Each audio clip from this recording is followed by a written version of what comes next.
आज के महीने में आर्मी चीफ को उनकी मुद्दत मुलाजमत में गैर मुहिना मुद्दत की तोसी की पेशकश भी की गई, मेरे सामने की गई, लेकिन उन्होंने इसको भी ठुकरा दिया। और वो इसलिए उस वक़्त ये पेशकश की गई कि जो तरीके अदम एतमाद है वो अपने अबूत पे आ चुके कि अगर आपका दिल मुतमईन है कि आपका सुपा सलार गद्दार है तो फिर आज भी उनसे पसे पर्दा क्यों मिलते हैं। ना करें कि आप रात की खामोशी में बंद दरवाजों के पीछे हमें मिले, लेकिन ये नहीं हो सकता कि दिन की रोशनी में उसी बंदे को आप गद्दार कहें।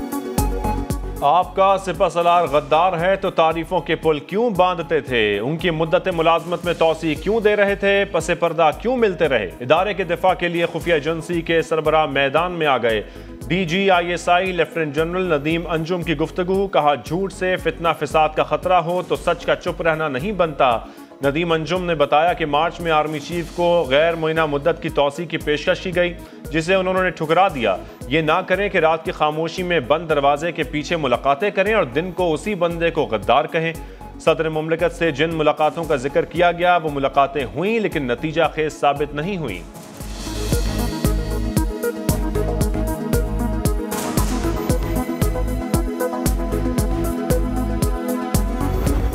कि शहीद अरशद शरीफ की ज़िंदगी को पाकिस्तान में कोई ख़तरा नहीं और वो वापसी का भी अपनी आने का ख्वाहिश का इज़हार कर।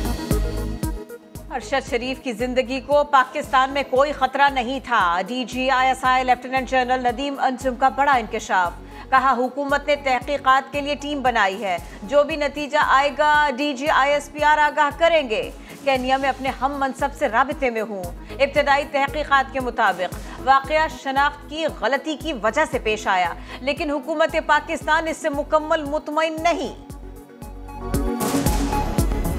PRY के chief executive officer mister Salman Iqbal ने शहबाज गिल की गिरफ्तारी के फौरन बाद हमाद यूसुफ को हिदायत दी कि अरशद शरीफ को जल्द अज जल्द पाकिस्तान से बाहर भेज दिया जाए। उसके जवाब में हमाद यूसुफ ने उन्हें बताया कि अरशद शरीफ पेशावर से दुबई के लिए रवाना होंगे। तो वो कौन थे जिन्होंने उन्हें वहाँ से जाने पर मजबूर किया? किसने उन्हें मुसलसल ये बावर कराया कि वो पाकिस्तान वापस ना आए वरना उन्हें मार दिया जाएगा? अरशद शरीफ की वफात से मुंसलिक किरदार वकार अहमद और खुर्रम अहमद कौन? किसने अरशद शरीफ को यकीन दिलाया कि कीनिया में उनकी जान महफूज है? खुर्रम और वकार कौन है? DGISPR lieutenant general Babar Iftikhar ने सवालात उठा दिए। कहा 5 अगस्त 2022 को खैबर पख्तूनख्वा हुकूमत ने अरशद शरीफ से मुतालिक थ्रेट अलर्ट जारी किया। इस बारे में सिक्योरिटी इदारों को आगाह नहीं किया गया। इससे जाहिर होता है थ्रेट अलर्ट मखसूस सोच के तहत जारी किया गया, जिसका मकसद अरशद शरीफ को मुल्क छोड़ने पर मजबूर करना था। वाक़े की शफाफ और गैर जानिबदाराना तहकीकात ज़रूरी हैं। रिपोर्ट आने तक इल्ज़ाम तराशी नहीं होनी चाहिए।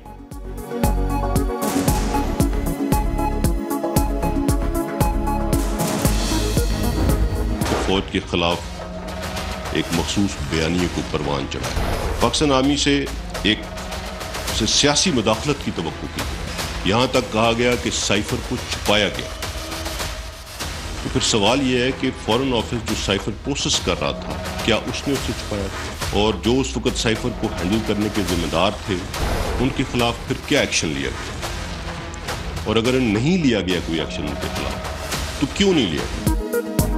तर्जुमान पाक फौज ने साइफर मामले को ड्रामा करार दे दिया। कहा आर्मी चीफ ने 11 मार्च को साबिक वजीर आजम को साइफर के बारे में बताया। इमरान खान ने कहा ये कोई बड़ी बात नहीं। फिर 27 मार्च को इस्लामाबाद जलसे में कागज का टुकड़ा लहराकर ड्रामा किया गया। ऐसा बयानिया देने की कोशिश की गई जिसका हकीकत से दूर दूर तक ताल्लुक नहीं। गलती हो सकती है, लेकिन हम गद्दार और साजिशी नहीं हो सकते। आज न्यूट्रल और एपॉलिटिकल जैसे अल्फाज को गाली बना दिया गया। बाबर इफ्तिखार ने कहा आर्मी चीफ की तैनाती आईनी तरीक़ाकार और अपने वक्त पर होगी। लॉन्ग मार्च करना जमहूरी हक है, लेकिन मुल्क में अदम इस्तेहकाम की इजाजत नहीं देंगे।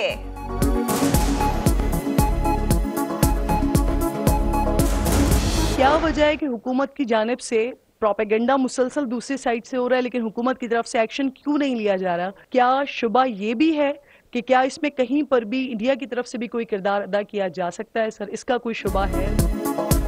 क्या अरशद शरीफ के कत्ल में तीसरी कुव्वत भी मुलव्वस हो सकती है? समा की एंकर पर्सन किरण नास का DG ISPR से सवाल। बाबर इफ्तिखार ने कहा तहकीकात में बहुत से हक़ाइक़ सामने आएंगे।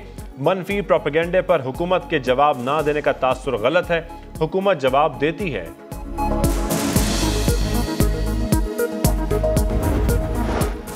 इमरान खान आर्मी चीफ से कहते रहे कि अदम एतमाद रोक ले, मैं आपको तौसी दे दूंगा। फौज ने गैर आईनी कदम उठाने से इनकार किया तो उन्हें गद्दार कहा गया, जानवर और न्यूट्रल कहकर गाली दी गई। वजीर दिफा ख्वाजा आसिफ की मीडिया से गुफ्तगू, कहते हैं इमरान खान कौम को तकसीम करना चाहते हैं, जल्द इसकी गलतफहमी दूर हो जाएगी। PTM सरबराह मौलाना फजलुर रहमान की भी तनकीद, बोले लॉन्ग मार्च से हुकूमत को कोई फर्क नहीं पड़ेगा, इमरान खान की सियासत झूठ पर मबनी है।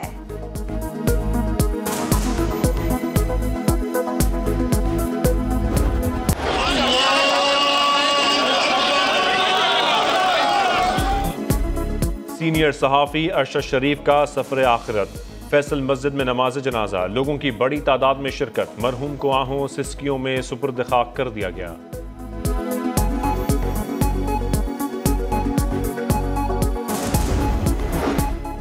लॉन्ग मार्च और अमन अमान की सूरत हाल का जायजा। वजीर आजम शहबाज शरीफ ने आज अहम इजलास तलब कर लिया। वजीर दाखिला और वजारत दाखिला के हुक्काम ब्रीफिंग देंगे। राना सना कहते हैं इमरान खान अरशद शरीफ की मैयत पर फसादी मार्च की बुनियाद रख रहे हैं। पुरअमन एहतजाज PTI का हक है, लेकिन रेड जोन में किसी को दाखिल नहीं होने देंगे।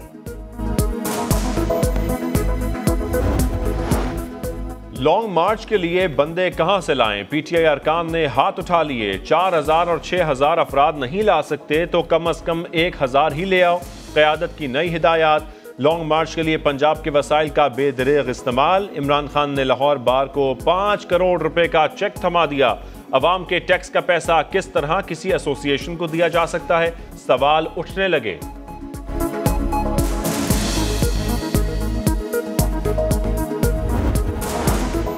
2019 के बाद इमरान खान ने अरब ममालिक से मिलने वाला कोई तोहफा जाहिर नहीं किया। तोशाखाना के सरकारी रिकॉर्ड में तहलका खेज इंकशाफ। PTI चेयरमैन ने 2019 से 2021 तक अरब ममालिक के 10 दौरे किए। साबिक खातून अव्वल बुशरा बीबी भी इन दौरों में इमरान खान के हमरा थी। उन्होंने सिर्फ एक दौरे में मिलने वाले तहाइफ जाहिर किए।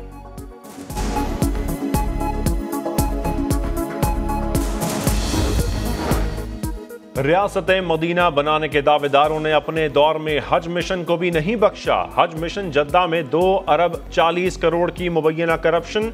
ऑडिट रिपोर्ट ने भांडा फोड़ दिया। बेज़ाब्तगियां साबिक वफाकी वज़ीर नूरुल हक कादरी के दौर में हुई। फॉरेंसिक रिपोर्ट के मुताबिक हज मिशन मदीना के इनकम अकाउंट में 1 करोड़ 20 लाख और हुजाज के फंड्स में 80 लाख का मुबैना फ्रॉड सामने आया है। 2 करोड़ से जायद की खुर्द-बुर्द हज मुआवनीन के फंड्स में की गई।